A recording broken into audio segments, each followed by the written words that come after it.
Okay, so now in this video we are going to finally complete the quantum teleportation protocol. So in the last video we saw how Alice could teleport a arbitrary qubit alpha 0 plus beta 1 to Bob.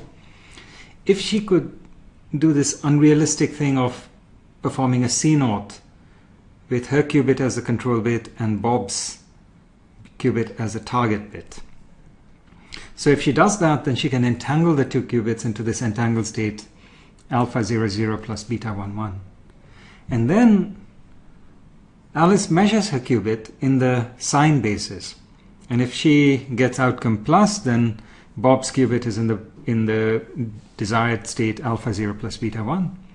But if she gets outcome minus, then Bob's qubit is in a slightly related state alpha 0 minus beta 1. So, well, Alice calls up Bob and tells him which outcome she got. And if the outcome was plus, Bob just uses his qubit as is. If he got a minus, then he performs a phase flip on his qubit using the Z gate, the phase flip gate.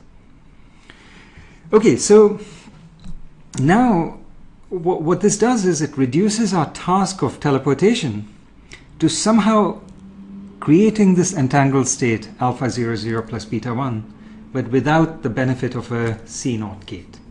And that's what we're going to do, and once we do that, we'll have our teleportation protocol completed. Okay, so what's our setup now? Our setup is that Alice has her qubit alpha 0 plus beta 1, which let's think of, since we're going to be drawing a circuit, let's think of a wire that holds this qubit.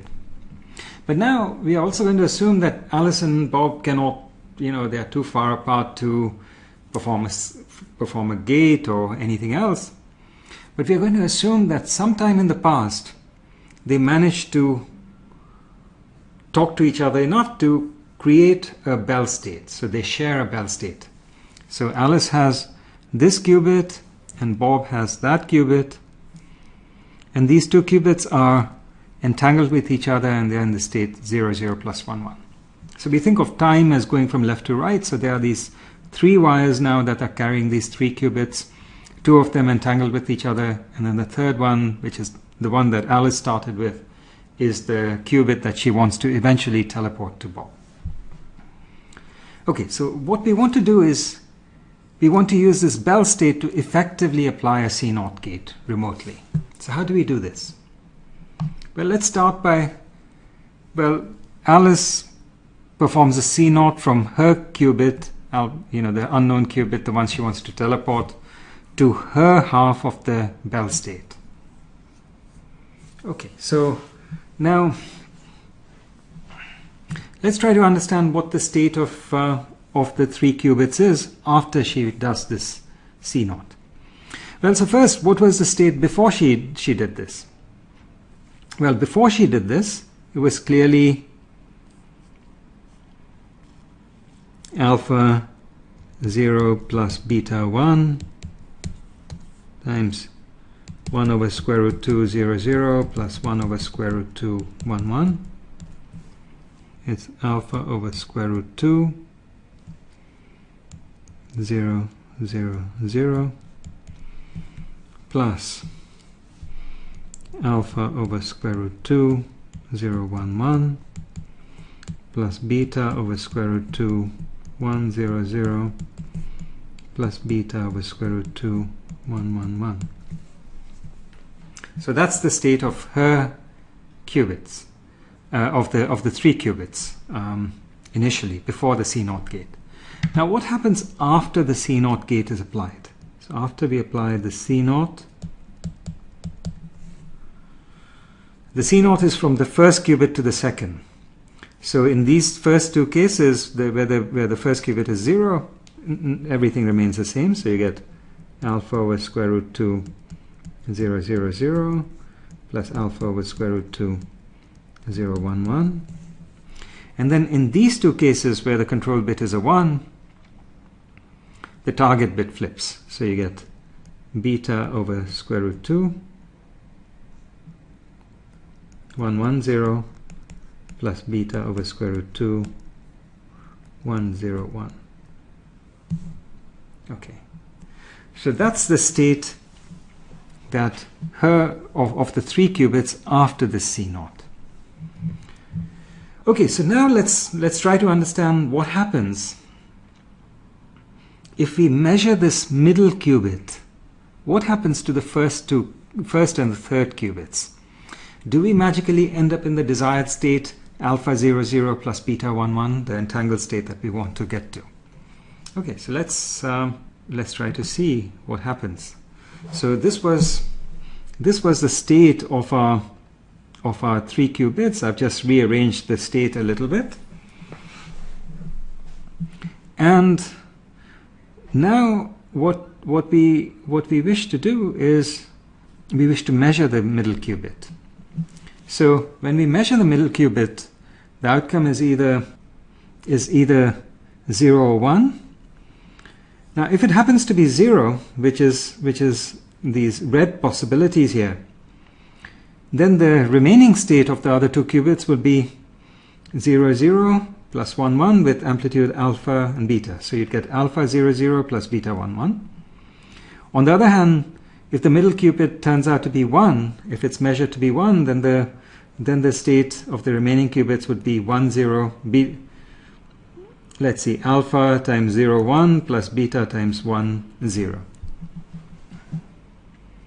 Okay, so at this point, Alice picks up her phone, calls Bob and says, you know, I did the measurement. The result was either 0 or 1. If the result is 0, then Bob needs to do nothing because the two now share this entangled state that we wanted, alpha 0 0 plus beta 1 1. On the other hand, if the result is 1, then what Bob can do is, well, they share the state alpha 0 1 plus beta 1 0. All he has to do is perform a bit flip on his bit, and this will get transformed to alpha 0 0 plus beta 1 1. So meaning Alice makes a measurement on the second bit. She calls up Bob. If the bit is 0, Bob does nothing. If it's a 1, then he performs a bit flip or an X gate on his qubit. So now we have reduced to the case that we knew how to solve. So we are ready to see what the full quantum teleportation protocol is. So here's the protocol. Alice starts with this qubit in the unknown state psi. Alice and Bob share this Bell state. So this is Alice's qubit, that's Bob's qubit, and they're entangled with each other. Now what Alice does is she performs a C0 from her qubit her unknown qubit to her part of the Bell state. She measures. She calls up, sends the result to Bob. If it's a 1, he performs a bit flip. Okay, so now to deal with the first and third qubit, Alice wants to measure her qubit in the sign basis or the Hadamard basis. So what she does is she first does a Hadamard transform, and then she measures. So she's measuring in the plus minus basis. She calls up Bob, tells him what the result of that is. If the result is 0, Bob does nothing. If it's 1, then he performs a phase flip, and lo and behold, his qubit is now transformed into Alice's original qubit. In the meantime, Alice measured both her qubits, and so this quantum state on these 2 qubits is completely destroyed. And so Alice's qubit got destroyed, and later, after the phone call, these two, the potential X and Z gates, the quantum state magically materializes at Bob's end.